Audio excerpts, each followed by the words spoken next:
Okay. Then everybody, it seems that we can start, and I'm very sorry for those who are following the streaming, and I don't know if you're online already or will come online in a few minutes, but then we can start, and we apologize. My name is Berit Sundby-Afset, and I'm one of the NCPs, or National Contact Point, for the Marie Skłodowska reactions, and this is my colleague. Per Magnus Kommandantvold. We are national contact points both for the Marie Curie reactions and also for the ERC, together with a third colleague, Per Ivar Høvring. Well, we lost 15 minutes. Sorry about that. I think we'll just start immediately.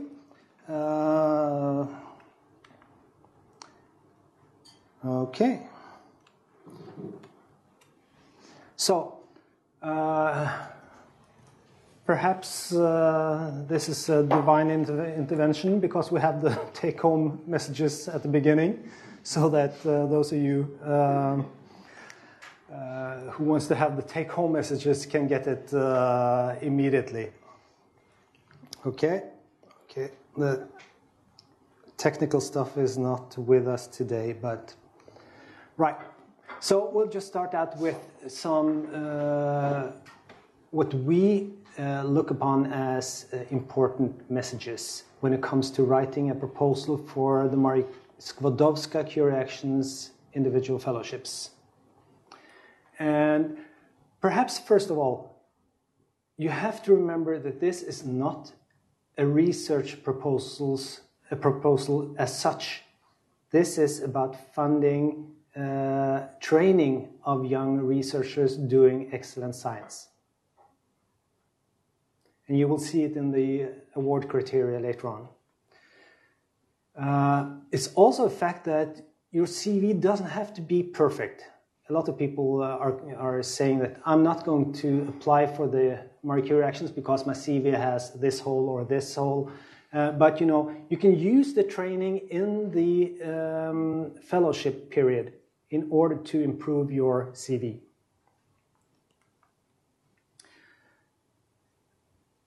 Another important aspect is, of course, the science is supposed to be very good or excellent. But you have to remember that the main impact, apart from the scientific impact, is the fact that the fellow should be employable afterwards, after the fellowship.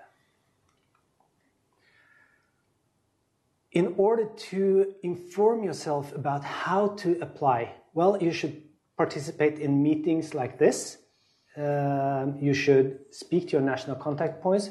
You should speak to your EU advisors at the institutions. I mean, basically all Norwegian higher education and research institutions have excellent advisors with whom you should talk. And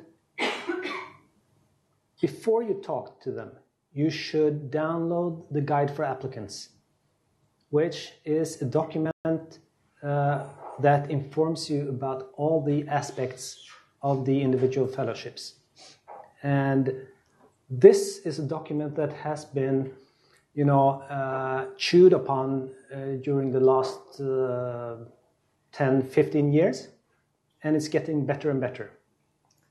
Perhaps not funnier and funnier or sexier, but it does get better. And the European Commission is also getting better when it comes to conveying messages in a straightforward way. And you have to remember that in the Guide for Applicants, in the proposal, you're supposed to follow a template. Don't reinvent everything. I'm sure that Alicia and also Mark later on, who are going to talk about their experiences as reviewer and as proposer, will also mention this. Follow the template. Start early. It's a golden rule. Remember in the IFs that the weighting between the different criteria is 50 for scientific excellence excellence, 30 for the impact part, and 20 for the implementation part. And probably you will focus on the scientific excellence part, naturally. But in order to have a successful proposal, you have to be at between 90 and 100% on all these criteria. So look upon the proposal as a whole. And be realistic. Don't be too ambitious, because this is something that also the external reviewers will question. Is this really feasible within the 2 years of the fellowship? And don't be boring. Try to make it readable. Try to make even a layman like myself understand what you're supposed to do. Even your, well, somebody says grandmother, but that might be overambitious. But make it readable. Remember that in this very fierce competition, communication is key. And also, remember that it might be that you are the specialist. Well, you are the specialist in your field, but the experts, the evaluators, doesn't have to be a specialist in your field. So you have to explain all aspects. And of course, we have advice for you, but there are other people around who can give you other advice. You should talk to colleagues. You should be open about your ideas. You should discuss with your peers about your proposal. So these are just some take-home messages for you today. Okay, so very quick about the Marie Skłodowska Q reactions. It's a part of Horizon 2020, which is the biggest research and innovation program in the world today. And it's placed in the pillar which is called Excellent Science. And it aims to support career development for basically young, but not only young, researchers in all disciplines, all scientific disciplines. And it's international and intersectoral mobility, which is the key aspect here. So, it's open to all career stages. There are no limitation based on age or experience. Well, on experience, yes, but not on age. And it's open to all nationalities. It's open to all domains of research and innovation, and it has a bottom-up approach, which means that you are the ones who decide which is the topic that you want to propose on. It also, well, these are European Commission PowerPoints, but it's in fact true. It does give attractive career and knowledge exchange opportunities. And, you know, having a Marie Curie Fellowship on your CV is really something that opens you up for an international career. It's known all over the globe today. It's about being international, but also about crossing sectors between the different sectors and transfer knowledge between sectors. And it's also about funding interdisciplinary science. Maybe we should just say what we mean by sector, because that's a bit of specialist language, maybe that not everybody understands. So we're talking about the academic sectors, which is universities and university colleges and research institutes. On the other hand, you have the industry. And the third sector, which we all, often talk about, is the public sector. And that can be hospitals, museums,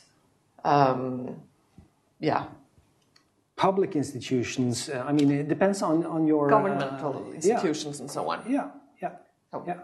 So everywhere that there is a need for research and scientific advice can be your host institution or your secondment institution. Okay.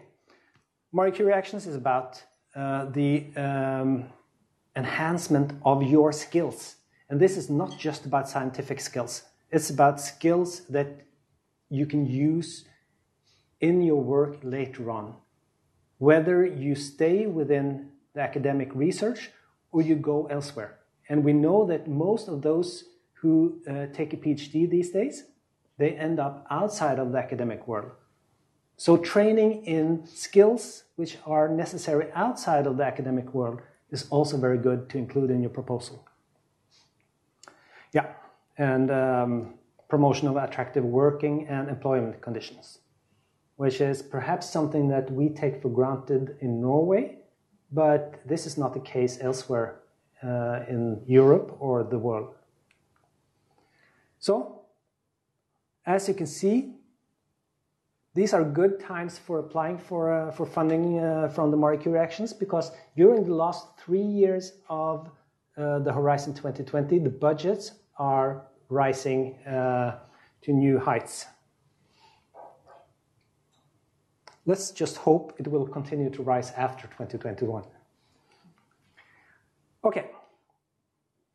Shortly, before we go to the core, Marie Curie Actions is about training PhD students and early stage researchers. This is done in the innovative training networks. It's about training postdocs or more experienced researchers in IF, individual fellowships. It's about exchange of research staff in all sectors, both the private and the academic, and also in other sectors, and also between countries. This is the research and innovation staff exchange. And we don't have to go into the last two ones, I think. Okay. It's very good that you are here this early, because as we mentioned in the start, you need to start early on your proposal.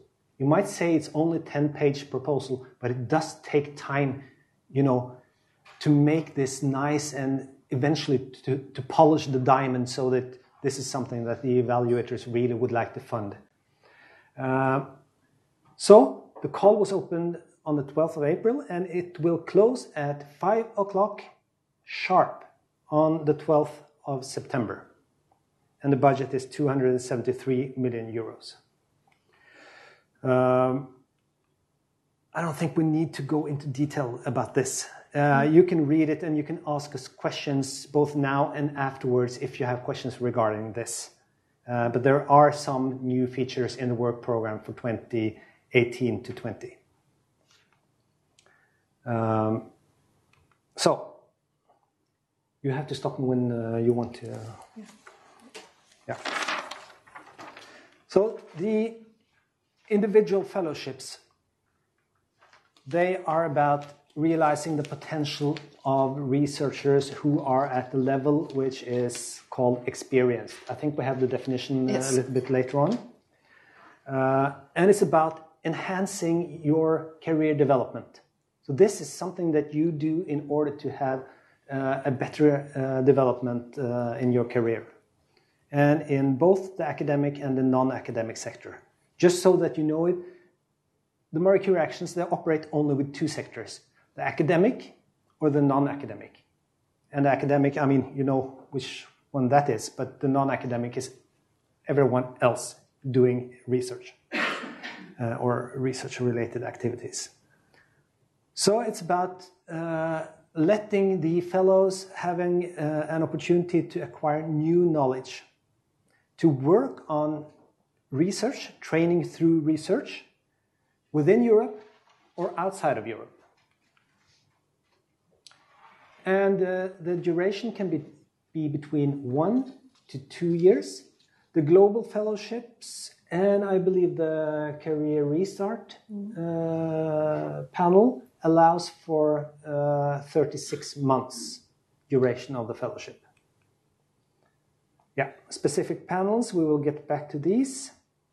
And of course, all of these 273 million euro doesn't go to the European fellowships. Some go to the global fellowships, some to the other panels. We'll get back to that. Okay, the definition, which is extremely important, and probably some of you have experienced problems with this. By the 12th of September, you need to be in possession of either a PhD. You need to have it, your university needs to say that you are in a position, you are delivered a PhD. Yeah. And it depends in different countries whether they count the date that you did your presentation and defend your PhD, or if it's at a later stage when it's formally acknowledged. Yeah. In Norway, we do not have very specific rules about that, so it's a little bit... we've tried to get the rules, but haven't succeeded, also in the context of the ERC. Okay, but if you don't have a PhD, you can still be eligible if you have more than 4 years of full-time research experience by the 12th of September. So either if you have worked, let's say, with research in the industry, or you're just late with your PhD. It's not completely uncommon, is it? Okay. And there are some rules as well. One of the most well-known is the Marie Curie-Actions mobility rule, which means that this is about mobility, transnational mobility, which means that if you have stayed in a country, let's say Norway, for more than 12 months during the last 3 years at the deadline, then you're not eligible. Then you cannot apply to come to Norway. But you can apply to go anywhere else. So that you need to be aware of this rule. There are this applies for the standard European fellowships. There are some other rules for the global fellowships. It applies only to the host country outside of Europe. And for the career restart panel, the reintegration panel, and the society and enterprise panel, you have a wider definition, which means that you cannot have resided or carried out your main activity in the country of the beneficiary for more than 3 years in the 5 years immediately before the call deadline. And when it comes to the reintegration grant, you must also move directly to, let's say, Norway, if you're moving from outside of Europe. Okay, I'm sorry if this is very fast, but we need to do it this fast. The European fellowships, 1 up to 2 years. Most people apply for 2 years, naturally. In the career reintegration panel, you can apply for up to 36 months, as mentioned. And it's open to all nationalities. Yeah. So you can come from, or you can recruit a fellow from everywhere in the world to come, for instance, to Norway for this European fellowship. And the global fellowships are for European researchers or researchers who have stayed for a longer period in Europe and been active in research. No, they don't. That's a change in rule. Yeah. They use, in order to be able to, it's been relaxed. For instance, an American living in Europe could not apply to go outside of Europe on a global fellowship unless he has been in Europe for must have been more than 5 consecutive years. Yeah. But okay, this applies for a small number of people, and it's easy to look it up in the definition in the guide for applicants. Or if you have questions, you can ask us about it afterwards. Yeah. You have to remember that the global fellowships, I think almost 90% of those applying for these, they go to the US. Yeah. To the US, to Canada, to Australia, New Zealand, Japan.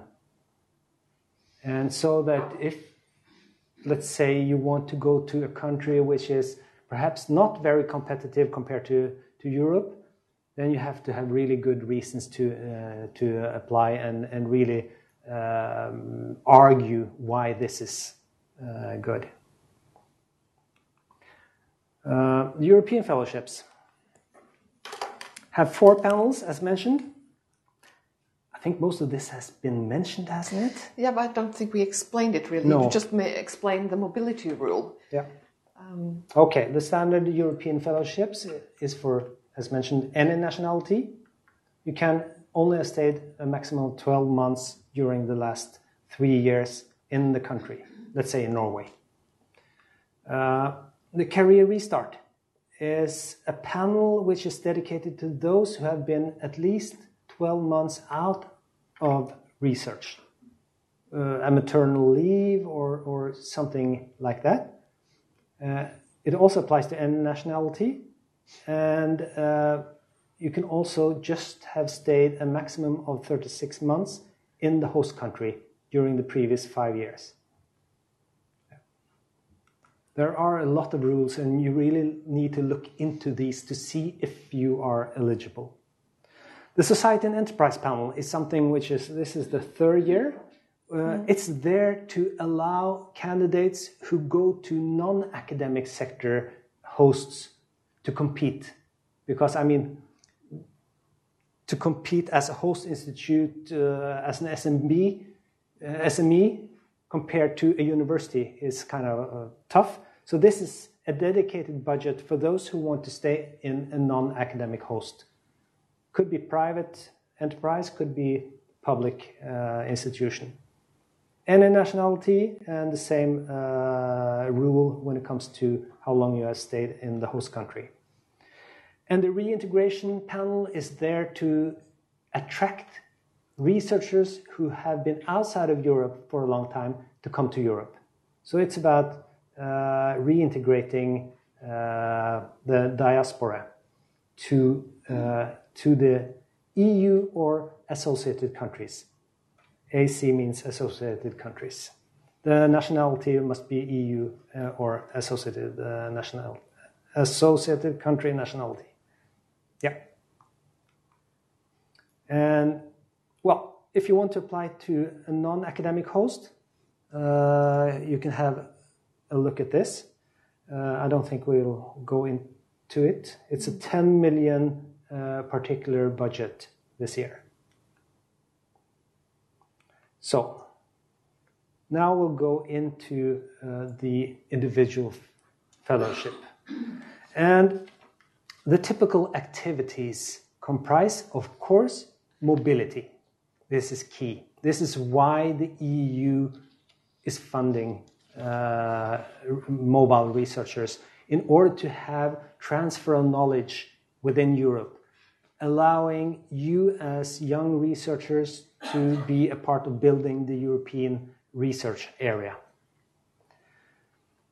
The main activity is, of course, research.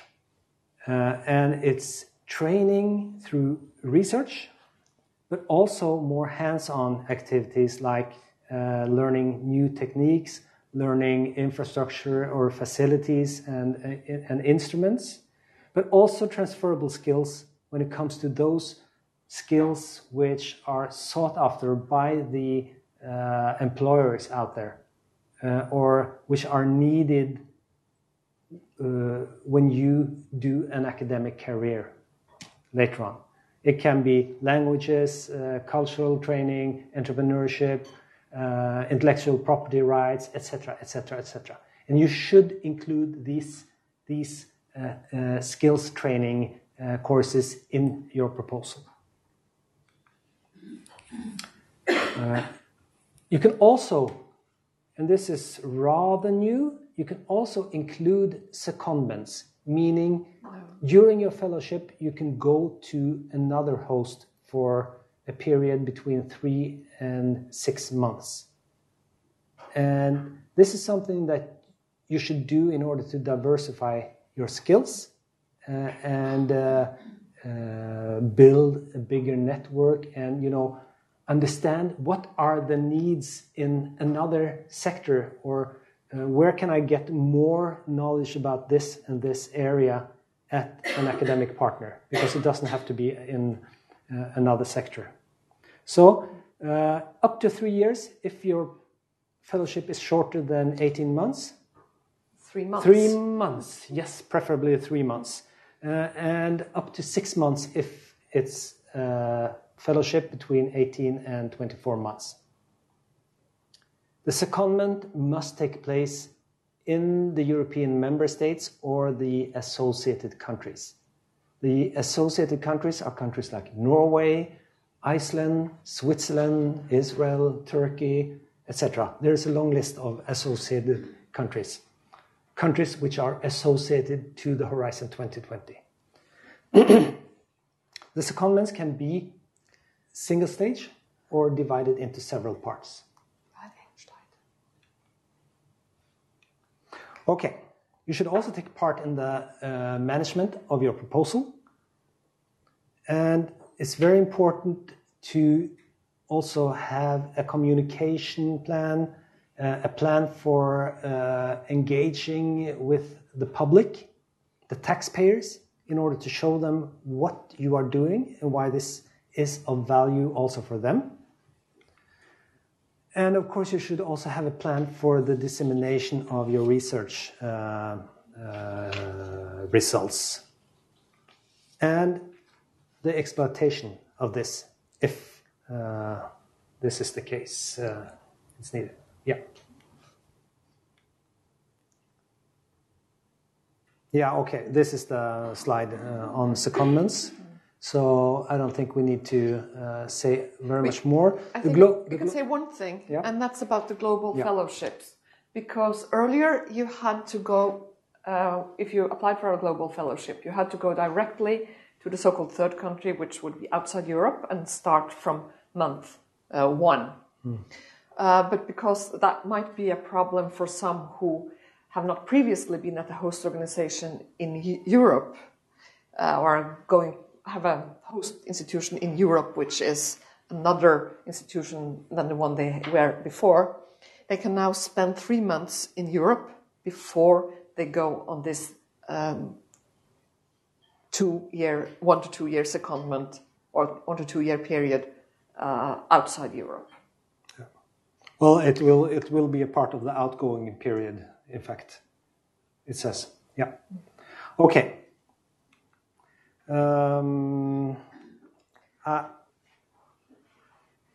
I don't think this is relevant really for you. Perhaps some of you EU advisors, but you can have a look at it and ask us afterwards. Yeah, I think just we should mention this new possibility of working part-time for the individual fellowship, because this is something new which is starting now, that you can work part-time.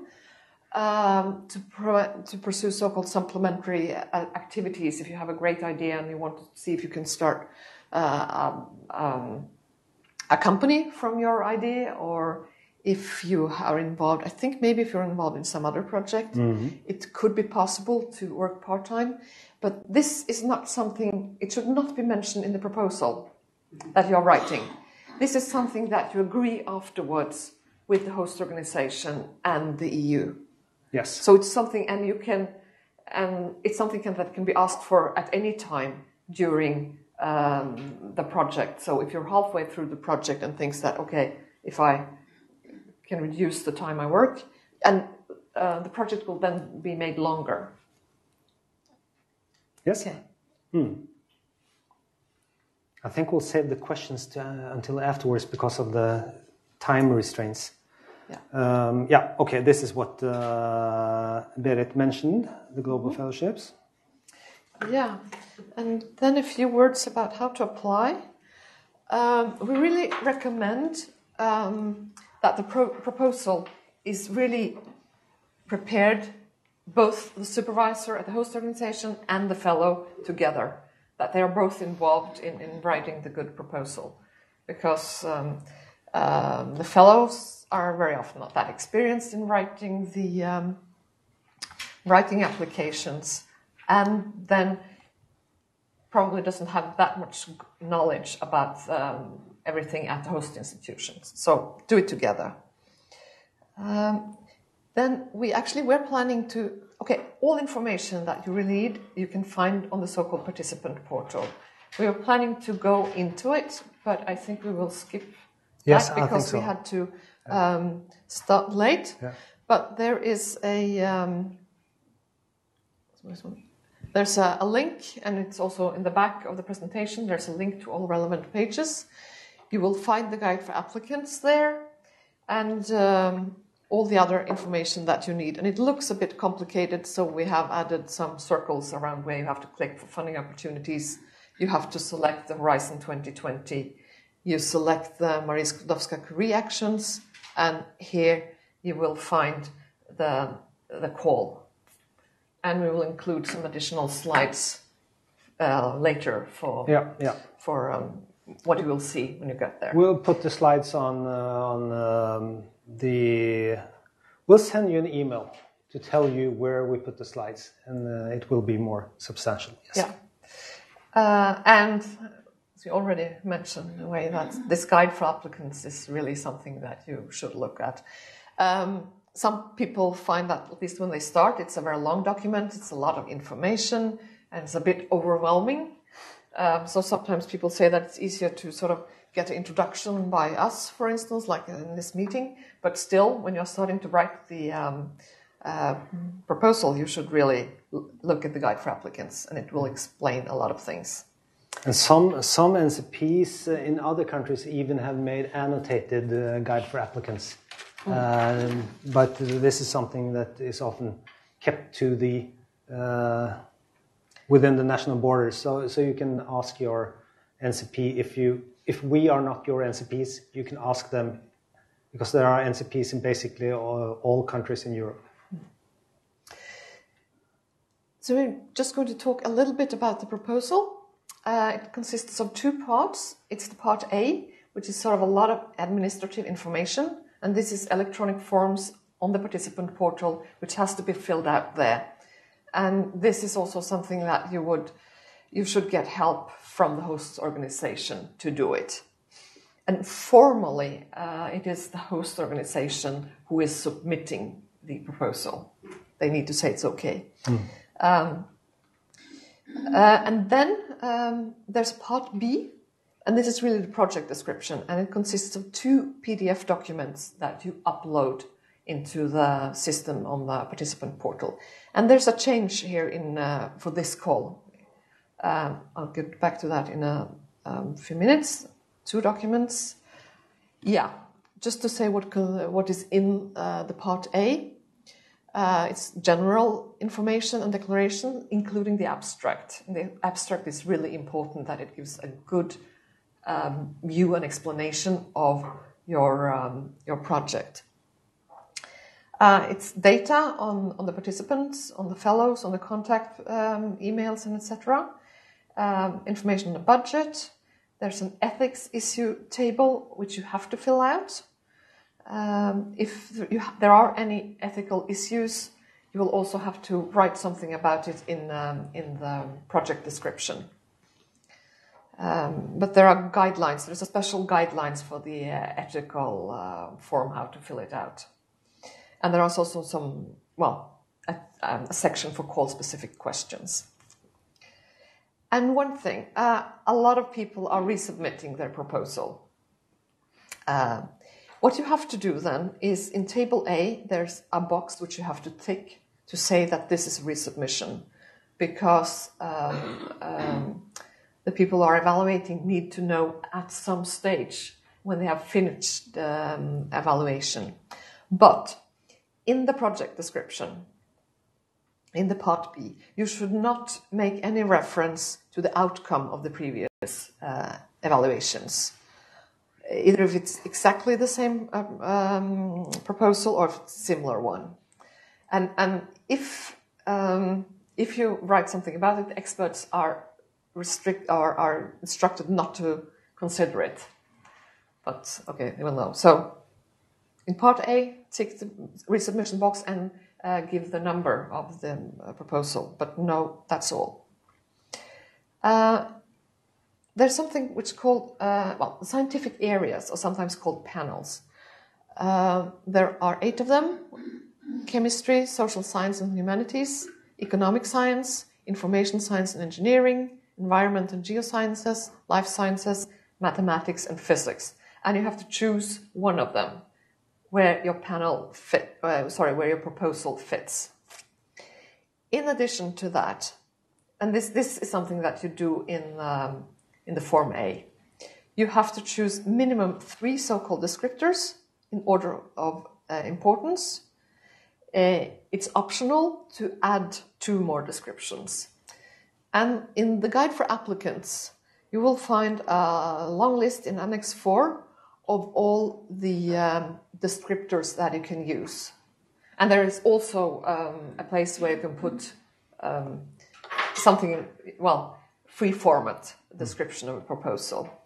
And the thing is that this is really important information for the Commission because they are using it to match your proposal to the best evaluators to evaluate it. So you really must make sure that you are choosing the descriptors that are explaining it well. And if your proposal is transdisciplinary, you will choose one of the scientific areas, which is the most important one, but then you can also add descriptors which are from some of the other areas, so that maybe one of the evaluators are really coming from a different scientific area.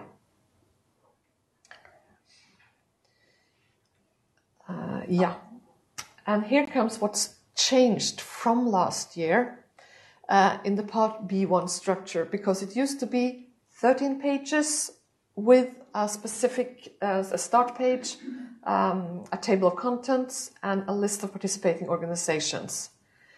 They have now removed it. Some of it is actually going to the B2 part, but now the B1 should only be the 10-page describing your proposal, which consists of excellence, impact, and implementation. And if you try to write half a page more, they will delete that page. It will not be sent to the evaluators. So this is really, really important, because then you risk that the evaluators write that, the proposer didn't describe this and that. And actually you had described it was on the last page, which was removed. Yeah, the implementation part will be really bad. So keep it within 10 pages. And then the structure of Part B, it's back to the template, the proposal template, which you can download from the participant portal in a Word format. It always 3 sections. You have the excellence sections. Under there you have there should be 1 subsection for each of the main sub-criteria. You will see it later. And then there are also some other things which you will find in the guide for applicants when they describe the template, bullet points. And you should really use those sort of bullet points or either subheadings even more. But this is to make it more easier for the evaluators to find the information that they are looking for. Yeah. So, basically, the proposal template is built upon the award criteria. And you also see the weighting, as I mentioned in the start. So this is basically what you have to have as headings in your proposal. And in the guide for applicants, you will see the different subheadings. And you have to realize that you must address everything. Even if you think it's not very relevant for you, you need to address it and say why it's not relevant for you. Because the evaluators are expecting to see that different parts of the award criteria are answered. And if you just skip something, which I see it every year, people skip something which is, doesn't feel relevant, but you will be have a less good proposal then. I see that time is running far too fast. So these are the headings that you are supposed to answer in your proposal. You have to describe the quality and the credibility of your research project.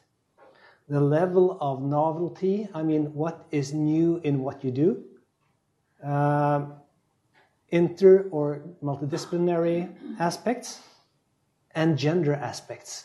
Don't skip gender aspects. You need to ask yourself, is my research relevant when it comes to gender? And if it is, you should address this. Yeah, I was planning to say much more, but we don't have the time. So, when it comes to the excellence part, you need to describe your project in a manner which makes the evaluator interested and also relevant for those who are not experts in your field, because the evaluators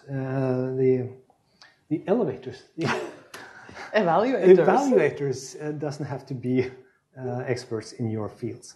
And you should also communicate. Just reading 10 pages of text is really, I mean, one proposal is okay. Two proposals, well, is okay. But when you get to the third or fourth proposal and it's just text, text, text, you have to remember that you can communicate a lot with, well, diagrams, illustrations, etc., etc. So use it. Not too much, of course, but you should use it, and it should be relevant. And you should describe why is your topic for the proposal something that is of interest for yourself, for your field, and perhaps even for society. And you should explain why this project ought to be financed.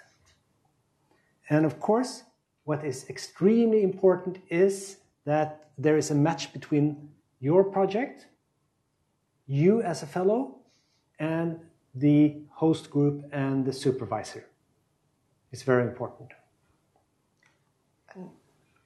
Yeah, sure. I would actually like to add something there, which is really important. Could you go back one, please? Because I think sometimes people think that you should have a fellow and a host institution which has exactly the same knowledge and experience. And that's not actually quite true, because in one of the sub-criteria under the Excellence Award is that how will knowledge be transferred between the host organization and the fellow. So ideally, you will have a fellow who knows something or has experience from something that the host group has not been doing, and the opposite, so that the host group can offer training in something new for the fellow.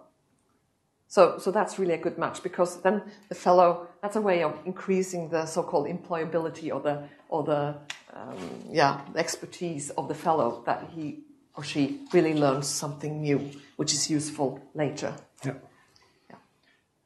We really need to speed up. Yes. I'm sorry about this. I see we have a lot of slides, but we don't want to steal time from Mark and Alicia. Yep. So, but I think we can use 10 minutes more. Yes. Okay. Remember, you have to mention that you intend to make a career development plan. Now it's quite obvious in the guide for applicants, but it wasn't like this a couple of years ago. It was only mentioned in the work program. So you need to have a career development plan. Not in your proposal. Later on, it's the first delivery to the Research Executive Agency, but you need to mention that one will be developed.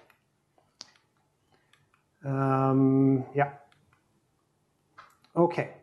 So, the excellence part is the fun part to write, I know, and most of you put the biggest effort into that part, which is good, but you cannot do that alone, because it's only 50% of the weighting of the award criteria.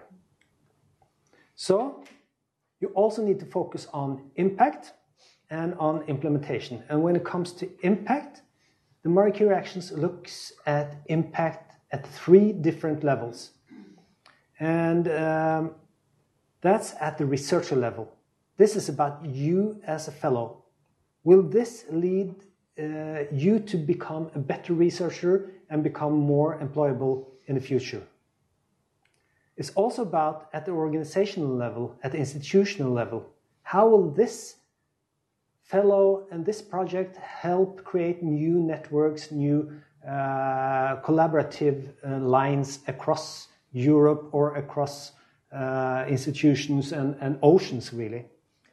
And it's also at the system level. How will your project, you as an individual, help developing a stronger European research area, in fact, in the long run?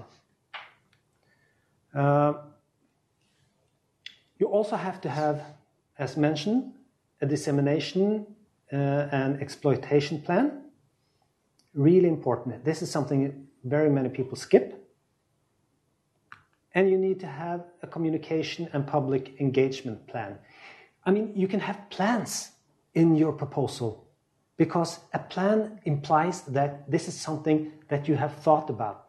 So if you have plans for several plans, dissemination, communication, risk management, etc., etc., it shows the evaluator that this is a person who has thought about what to do in 1 or 2 or 3 years.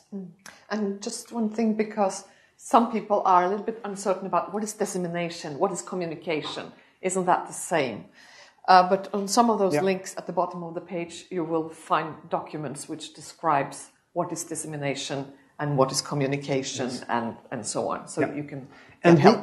And these links are also in the guide for applicants. So you will find them there as well. Okay, how about the implementation part? It's only 20%. But still, you need to convince the evaluators that this is doable, this is manageable. You need to have a clear work plan again. Who will do what, with whom, etc., at what time. For the research, for the management of the project, and work packages for dissemination, outreach, communication, training, etc. It says in the guide for applicants that you only need to have 1 or at least 1 work package, but I think it's a very good thing that you do from the start the way it's done in other projects, both at national and EU level, to have several work packages because it makes it more visible what you're going to do when. Let's see. Okay, and you need to use the template for the CV. So there's a 5-page maximum for the CV. You should describe the capacity of the participating organizations. And all this is done in the document 2, B2. This is the second document. If you flagged ethical issues in part A, you need to describe what you're doing in order to get the permissions that you need, why this is not compromising ethical rules, etc., etc. It's really important. Otherwise, your proposal will be stopped. And for the global fellowships, you need a letter of commitment from the host, let's say in the United States. It's just an ordinary letter stating that this researcher is more than welcome and he or she is very talented and will do a good job and she will benefit from staying with us. And it should be on an official letterhead and signed by, the legal representative of the institution. Okay. Are you interested in the money? I guess so. Everybody's interested in the money. There are a very sort of simple budget in a way. There are different costs there are fixed costs, fixed amounts that the host will get from the commission to spend on the researcher and the research expenses. There's the living allowance, there's a mobility allowance, and a family allowance. And all that is going to be spent on the researcher. The numbers here are the cost per month. And on the living allowance, it's also a country correction coefficient. So for Norway, you multiply that figure by 1.3 or something. By some inexpensive countries, you multiply by a number which is smaller than 1, etc. There are also some institutional costs, which it's called, and that's cost for for travels, for research expenses, and so on, networking. And there's also some for management and indirect costs, which are going to the institution. And we'd just like to, sometimes we get questions afterwards. Okay, that's automatic somehow. From fellows who said, okay, I got mobility grant, but I'm disappointed with what kind of money I got because I thought I was going to get more money. The thing is that the so-called living allowance is what they call a gross amount. So you have to deduct the social security costs.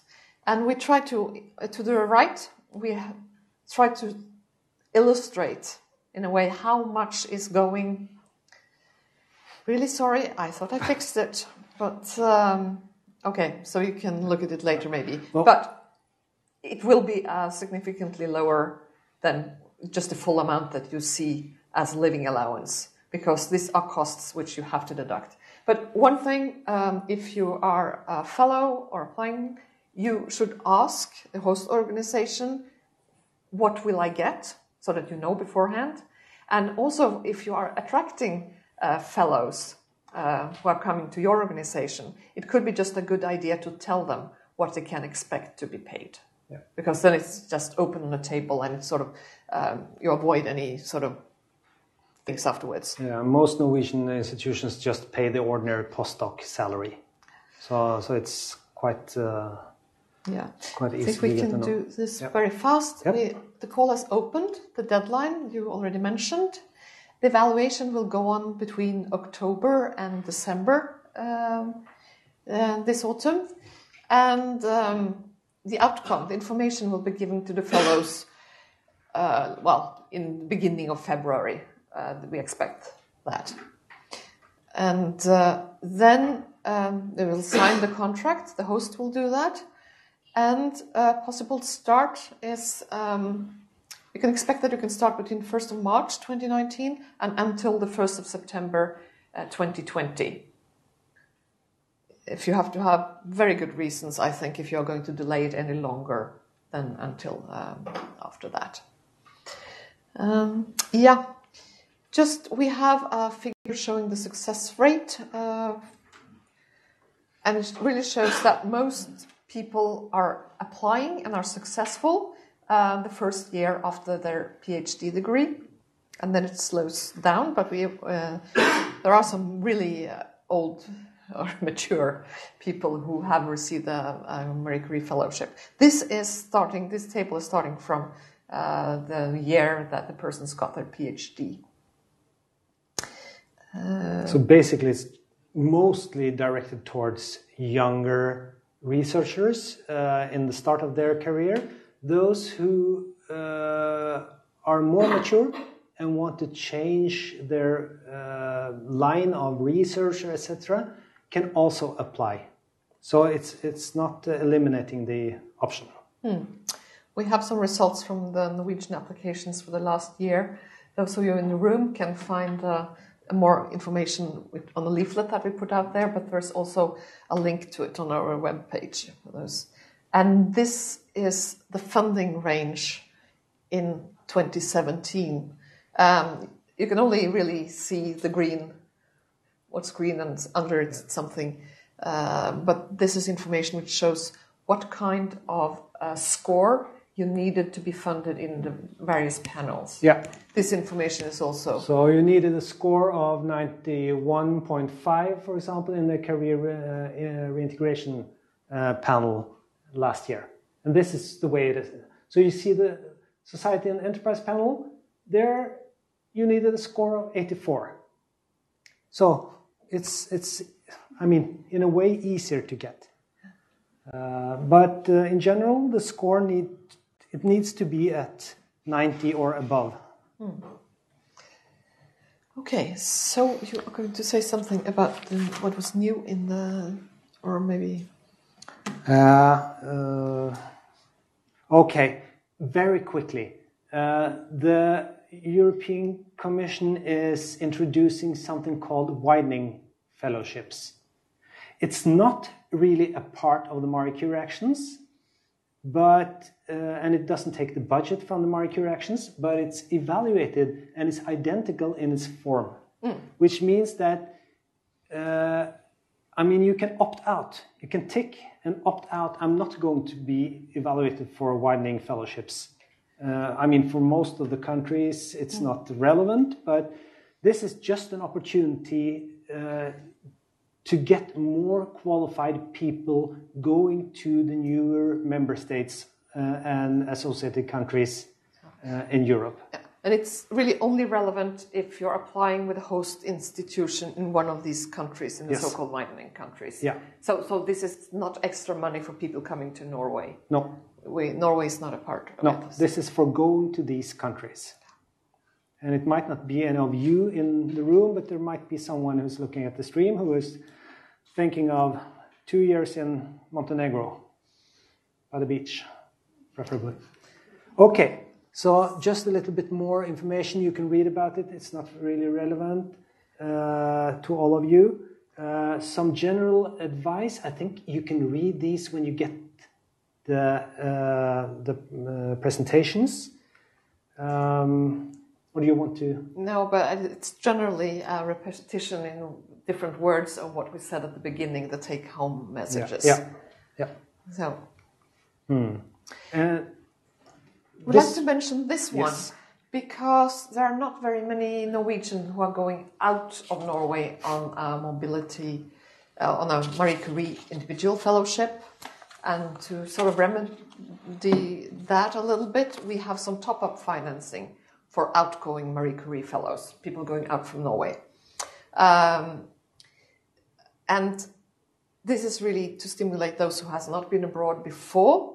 So you need to have a PhD from a Norwegian university, and you must have spent at least 5 of the previous 8 years in Norway. I mean, it doesn't really matter your nationality, but you must, this is the 2 requirements that you need to fulfill in order to get money. Yeah. And this is just continuous submission. We're happy to hear from anybody who got funded and going out from Norway. Yeah. So if you know of anyone who is a Marie Curie fellow, either on the PhD level from an innovative training network or the IFs, and they are not aware that they can get extra funding from the Research Council, mention this to them, okay? Some relevant web pages. Just want to mention, for those of you who intend to be mobile, the Euraccess webpage is really a very good start, because there you can get information about all the different countries, about how to be mobile, what do I do when I bring my partner and my children to a different country, and there are bridgehead organizations in all the different European countries who work with Euraccess. So it's really a good thing. And I would just like to mention, I don't have a slide, but for those of you who are thinking strategically, do remember that also on the educational level, we have an EU program, the Erasmus+. And there they have also, knowledge alliances, staff mobility, etc. And if you are interested in this, you should go to the website of CU in Bergen, at siu.no. Right? And of course, Berit and I, myself, we are available for questions anytime. We really want you to succeed. So we are not bothered in any way by questions from you, both as supervisors representing institutions or as individual applicants. Should we open up for just a couple of questions? Do you have any questions? Yeah, sure. Just 1 second and we'll start this one. There we go. Thank you. I was just wondering if you've been successfully funded and you have picked a specific host institution, for example, in a global fellowship, both outside of the EU and within the EU, can you then change the institution when you are actually funded, or No. do you need to stick with the host institution? Well, I would say in most cases, no, because your host institution is evaluated as well in your proposal. And changing it would mean... changing your project. Yes. I think if the supervisor moved from Yes. one university to another one, you could probably follow him or her. Yeah. Okay. Because, I mean, then at least some people who are moving from one university to another one are sort of trying to bring most of their people with them, at least in some countries. And in that case, you would sort of get the same thing. Okay, and just one more question. I know you mentioned the global fellowship. Am I getting it right that you can stay in the institution that you are now employed in Norway, and then go to another country Yes. outside of the EU? And that's not the case for the European fellowship, No, right? that's right. Okay, That's right. then I understood it. Yes. Yeah. When it comes to the global fellowships, it doesn't matter what kind of institution, whether you are employed or not, but you need, during the execution of the fellowship, you need to be also employed at a European university. Because the Or a company. Or a company, sure, or a company. Because the EU does not make any contracts with you as an individual person or with non-European institutions, what they call third countries,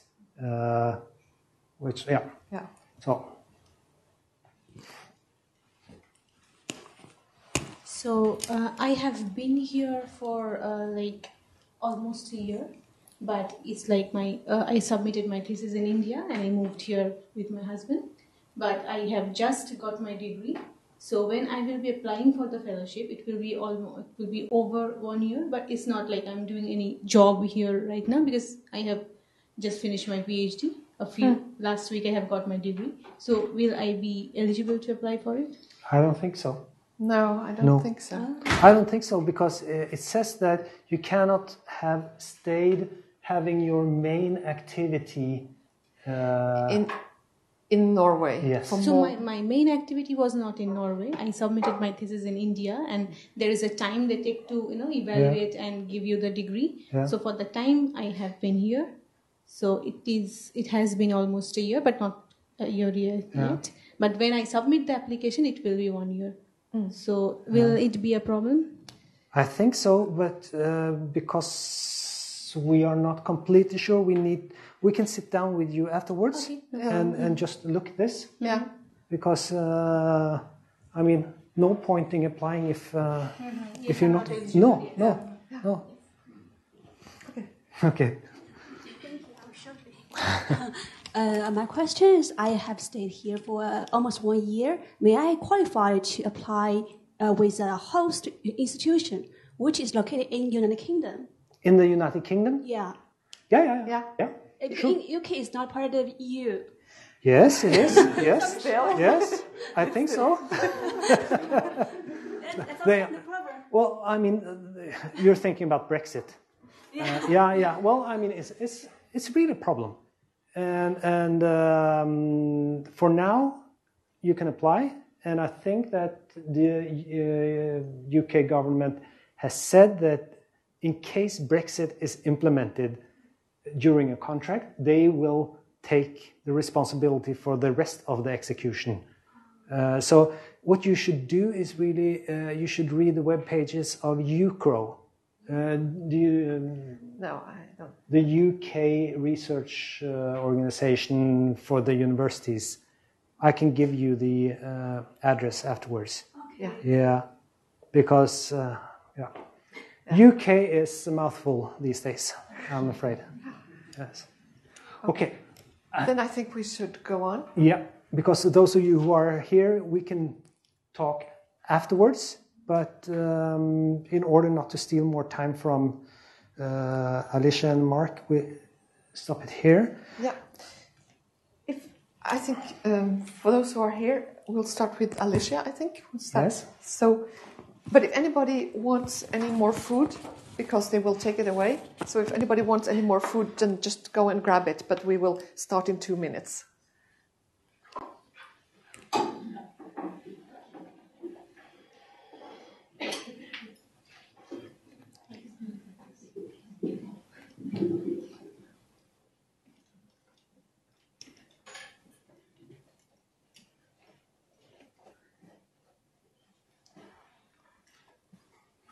Og så ber jeg bare Ragnhild om å hente det.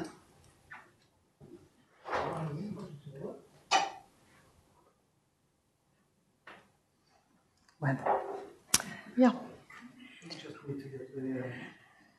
Er det sånn at klokka 1, da blir rekordingen borte? Nei, det tror jeg ikke. Ok, det er ikke sånn at jeg må dele så han også blir... Nei, men vi håper jo at vi klarer... Ja, vi har brukt... Vi hadde jo lagt inn litt mer tid. Ja. For those of you following the streaming, I'm sorry about the... we're trying to get the presentation.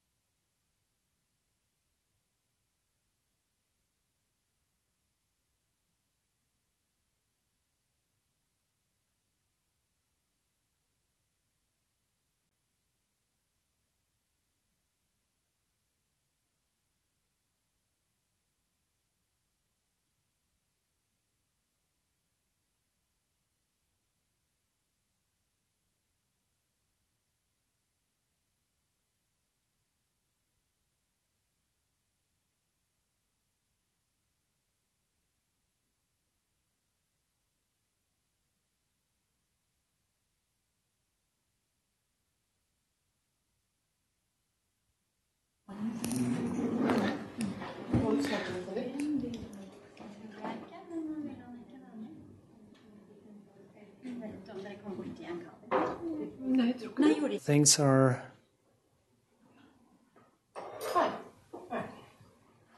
Ja. Right. Okay.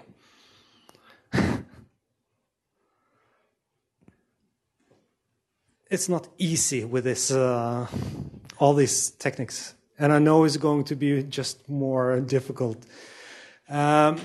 One thing is what Berit and I can tell you as, national contact points. But we are just bureaucrats. Now we're going to listen to those who have been really involved. And we start out with Alicia Llorente, who has evaluated individual fellowship proposals in Brussels and remotely. And I think it's very important for those of you who intend to apply to listen to what happens on the other side. Thank you. Okay, thank you very much. So I work at the Institute for Cancer Research at the Oslo University Hospital, and I have been an evaluator of the individual fellowships since 2011. And I will tell you some, my experience with and some information about how these applications are evaluated. So you know that this program is very popular and it gets many applications, around 10,000 every year. And as we know, it's divided in 8 different panels, and I have been evaluating for the life science panel. And there are 3 main players in the evaluation process. One is the Research Executive Agency, which are all the bureaucrats that work in Brussels. And then we have the scientists. And we are divided into groups, the vice chairs and the evaluators. The vice chairs, they are scientists that have been evaluating applications for many years, so they know a lot about how the system works. And what they do is just check that the work is done, and also if we have questions, we can always check with them. So they are very important in the process. And then we have the evaluators, and there are 3 evaluators per application. So your application will be checked by 3 of us. And I will tell you now about the main steps in the evaluation process. In fact, this process has started already now. So from the same day that the call is launched, then all the agency in Brussels starts with the evaluation, how this evaluation this year is going to be. And one of the things that they do before the deadline, even if they do not know how many applications they will receive, is to check the availability of evaluators. Who are they going? Who is available for this call? And then again, after the deadline, also the work starts immediately. First, we have to go into the guide of evaluators, which is also a difficult document, as the same as for you, the guide for applicants. And then they distribute the applications between us, and we get approximately 20 applications per person. Before we could choose the applications, we were asked to select around 100 applications, and then they will give us 20. But now this work is done by these vice chairs. They assign us the applications. And then we have to accept the applications, see if we think we have the competence to evaluate them. And then, which is very important for the European Commission, is the conflict of interest, that they avoid them. So I cannot be an evaluator if I have submitted an application. And then the evaluation has 2 phases. The first one is an individual remote evaluation, with all the evaluators evaluate your proposals individually. We get 3 weeks to do that, and then at the end of these 3 weeks, we have to send to the European Commission an individual expert report. After this step, then we go into the second phase, and then there is a common remote evaluation. That also takes 3 weeks. And at the end of these 3 weeks, we have to send to the European Commission a common document, a report that has been agreed between the 3 of us. So one of the evaluators gets a new role, which is called reporter, and is responsible to draft a consensus report and also to identify some conflicts that it may be between among us. And this phase, before it used to be in Brussels, but it changed 2 years ago. So before we met, all of us, which I have been working for the live panel, we were around 300 evaluators. We met in Brussels for 1 week, and we have half an hour to discuss your application. And during this half an hour, we have to do all these discussions. But now we have 3 weeks and then we use a special chatting program that has been developed by the agency. If we have some problems and we have problems to agree, then we contact the vice chairs so they can mediate in the conflict that they may have among us. And but in my experience, normally it goes quite well. So what is very important for us as evaluators is that the report that you get is fair, accurate, clear, and complete. So this is very important for us and also for the European Commission, because they don't want to spend a lot of time with complaints of US applicants. So that's what you will get once in March. And as this has been said, the excellence, the impact, the implementation, different weights, but also they are the three of them are very important. And we have been through what is evaluated in each criterion, and it's important that you read and understand each criterion very well. And in the criterion, excellence is just about research, your project, what you are going to do, how you are going to do it, which methodology you are going to use. It's about the training, because the training is a key word in the Marie Curie. And then you have to be trained not only scientifically, but also in what we call complementary skills or transferable skills. This is very important. It has to be there. And then also very, very important that some of the applicants are not very aware of is the two-way transfer of knowledge. It's not only that they have to teach you something, but you also have to give them something, maybe a technique or a new method that you are going to transfer to the host institution. And it's not just saying what are you going to transfer to the host institution, but how you are going to do it. It's also very important that you always try to add something about the how, not only what you are going to do.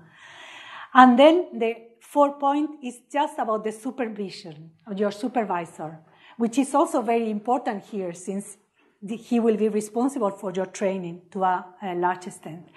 And then it's about you. In the second criterion is about the impact that this will have in your career.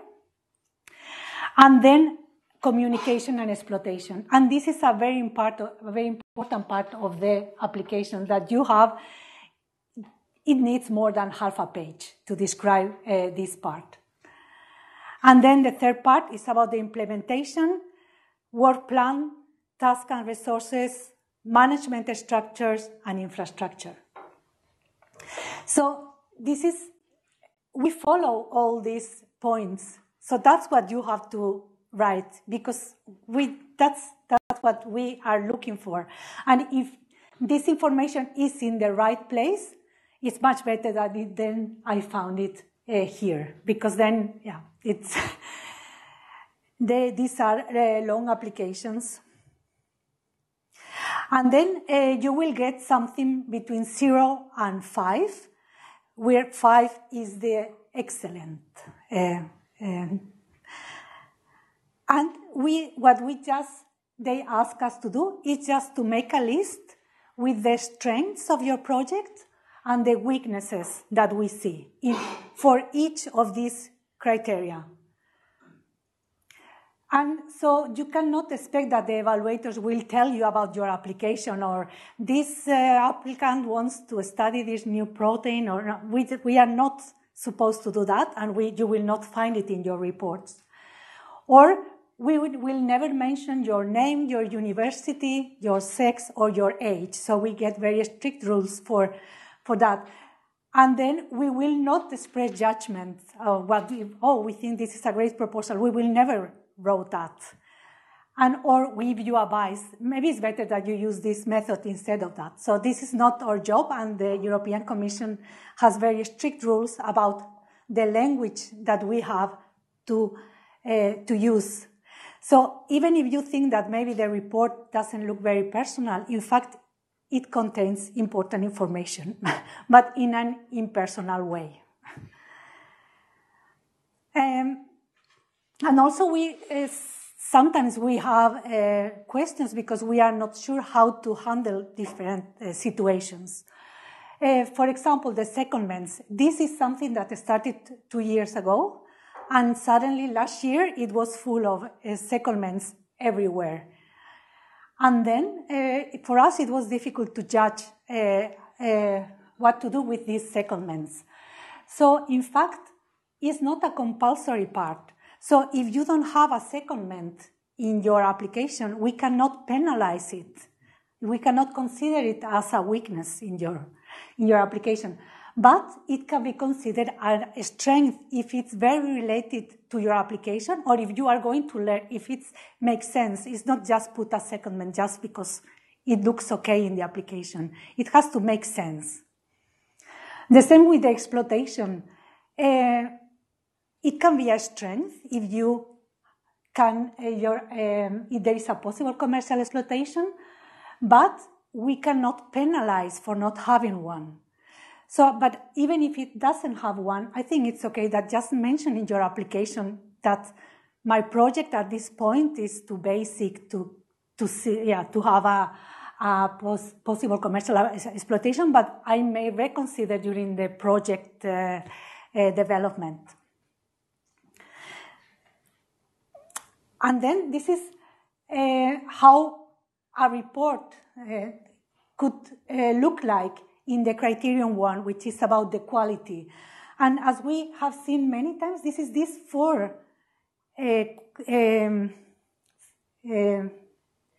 subjects that we want to see in this criterion. And when you go through the strengths of that the evaluators write, or the weaknesses that the evaluator write, you will see that they follow all these four things that we are evaluating.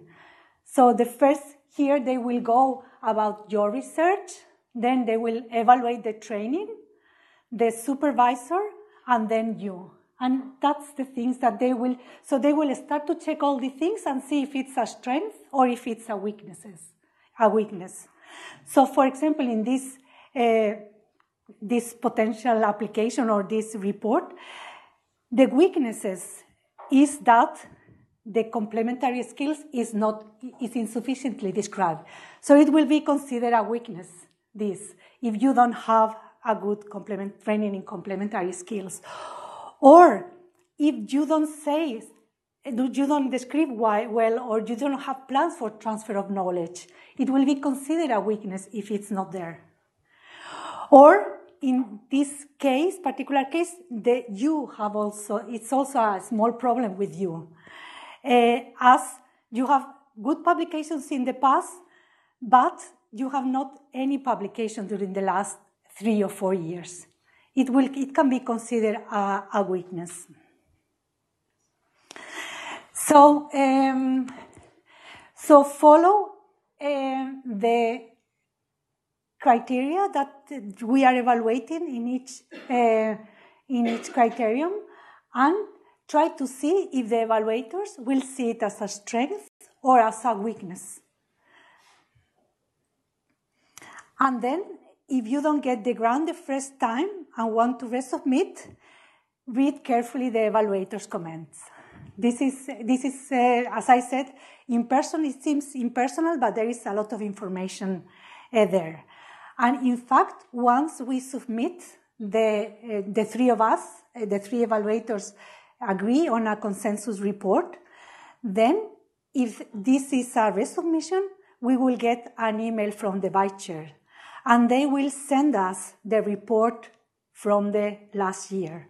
So we can see if it has been improved, if it makes sense with the previous evaluation.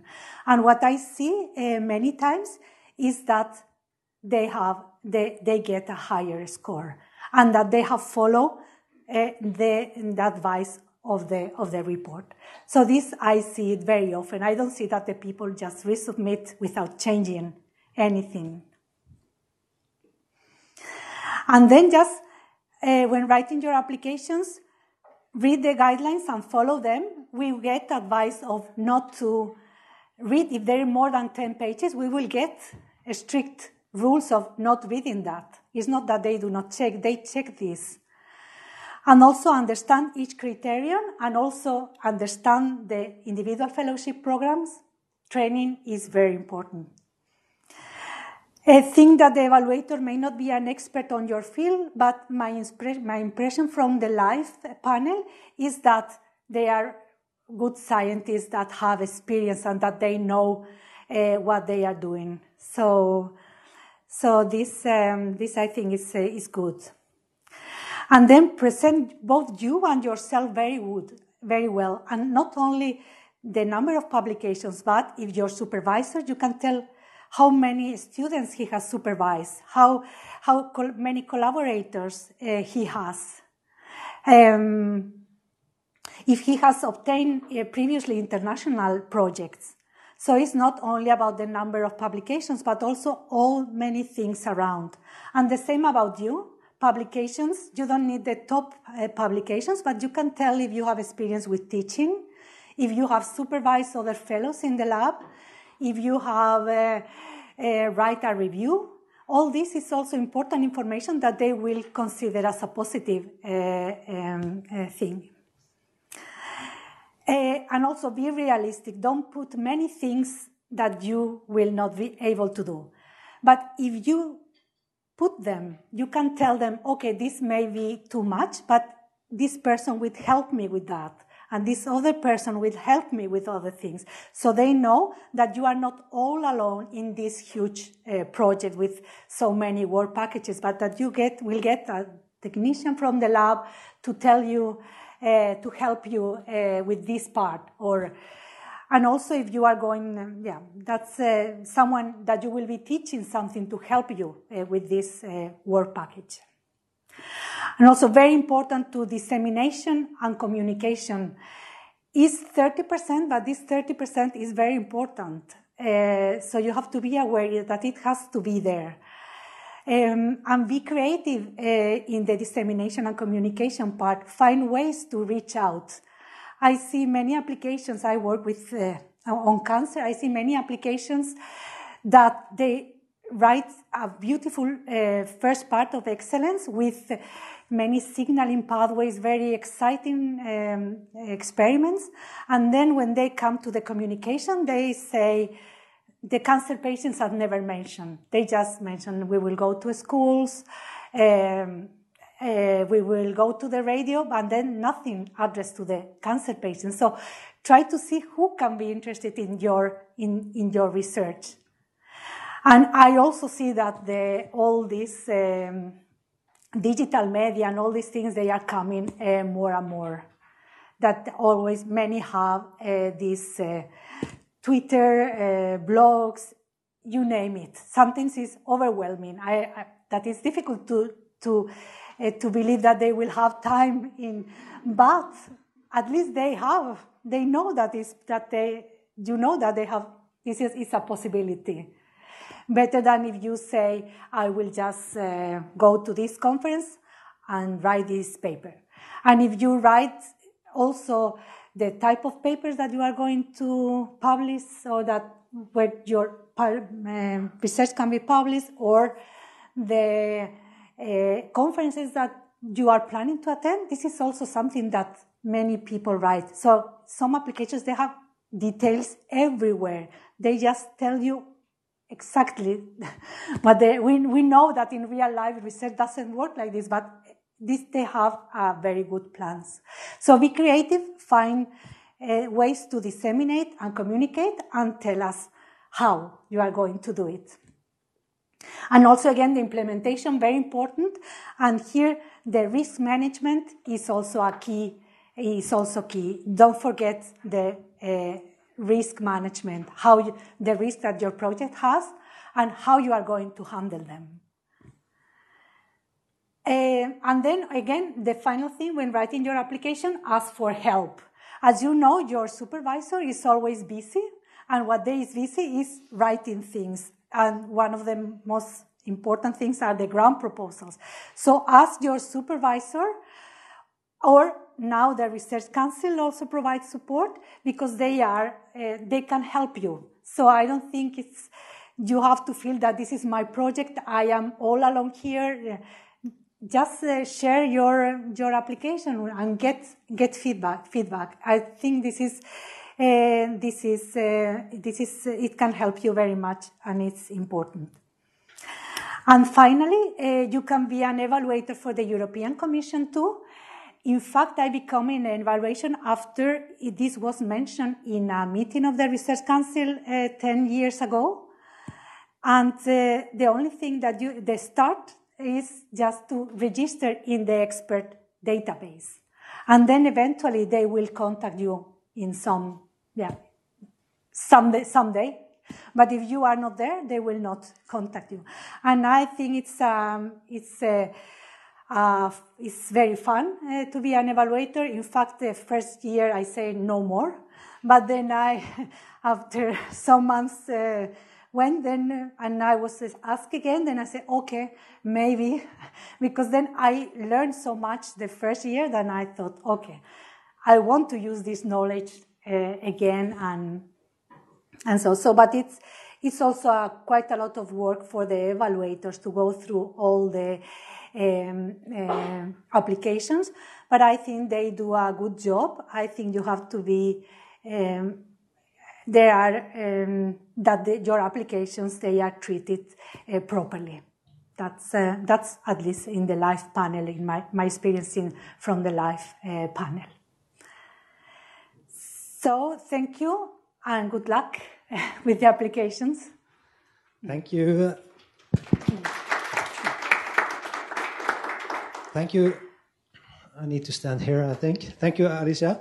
I mean, it's always very interesting to listen to you, because these are the guys who really knows what is going on inside. So I think it's very useful for potential applicants to learn how you view the different award criteria, what you do, and that you are not any monsters sitting there just wanting to put down. You're actually there to help people coming up. Mm-hmm. So thank you very much for an interesting talk. As you probably have seen, we have a lot of giveaways. The European Commission has been very generous with us, and this is just a little thank you. battery for your phone, and you'll get a Marie Curie cup. Thank you very much. Thank you. Thank you for contributing. Yeah. Thank you. And now we're going to finish off with a talk by Mark Rabenet. I have to have the British pronunciation, I understand. Who is at the University of Oslo, the Center for Evolutionary and Ecological Synthesis. Yes, it's a complicated name, really. CES. Yeah. And surprise, we have a difficulty with the technique, so we just have to wait until we get your your presentation up here. You actually received a positive answer from the Research Executive Agency for the 2016 call. It was 2017. I applied in 2016, okay. But it's a 2017 program. Yes. But as you are a clever guy and skillful, you received also a Research Council of Norway. Yes, so I delayed my Marie Curie. Yes. So I haven't actually begun it yet. No. But I will begin it in 5 months. In September. Yeah. Well, there you see it's possible to have some flexibility when it comes to the starting point, which is good. Let's see if it manages. The best.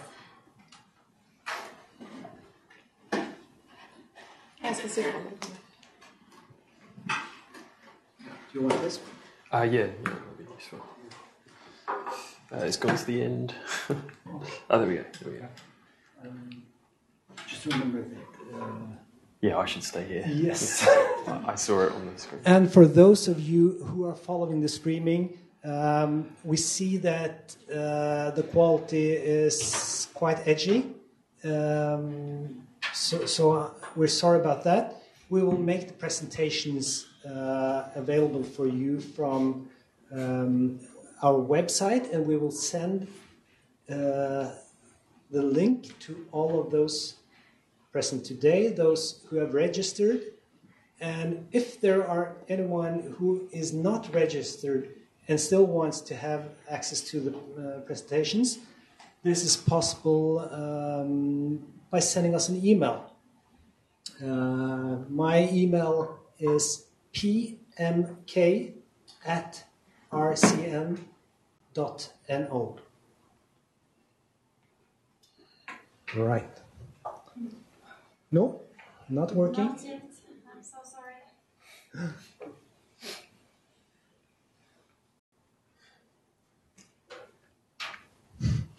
Brave new world, isn't it?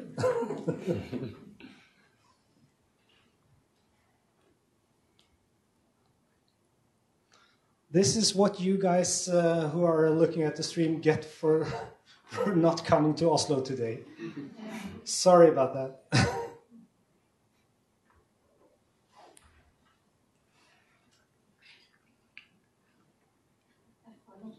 Skal jeg prøve å avslutte? De eventuelt, hvis jeg avslutter, så må de gå inn igjen på nytt. Jeg kan prøve å stoppe den, men jeg vet ikke om det fungerer heller. Okay. We have a problem. We'll try to stop the streaming just for a minute, and then you have to start it once more.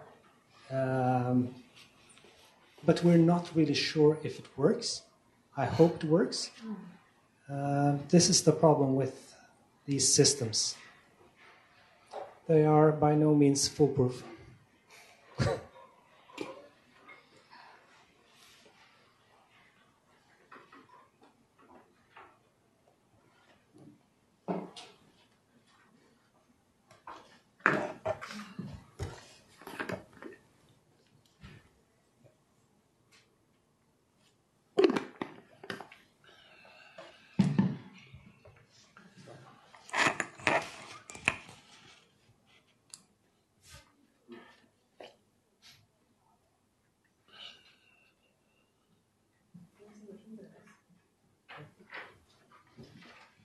Okay, so we'll stop it and then you have to start it again.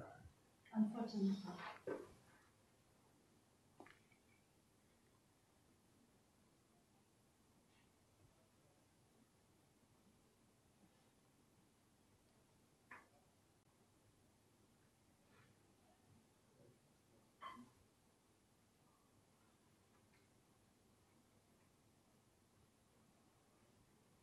To make it extra complicated, there's a delay. So when I look at the screen, I see something I did 1 minute ago. You guys who are here, yeah, you saw the mountain of giveaways we received from the European Commission. They obviously have some circles that they need to get rid of, so please feel free to bring it along and use it in your office, etc. I think we have a really serious technical problem here, so we are not even able to stop the system without making a longer break for a longer time. So I think we will just continue with Mark. So those of you following us will only hear him talk, I think, and then you will have to see. Okay, we need. Okay, no, sorry. Ja, men da får vi ikke den på. No. No, okay. Can you email them? Ja, da må vi her må vi se. Jeg får den ikke opp. Hva skal vi gjøre? I så fall må jeg stoppe hele systemet og ta det ned igjen. Det tar noen minutter. Men da mister vi kanskje de som er på nett. Ja, det får vi. Ja, det får vi heller risikere da. Ja. Skal vi stoppe, ta ned systemet? Ja.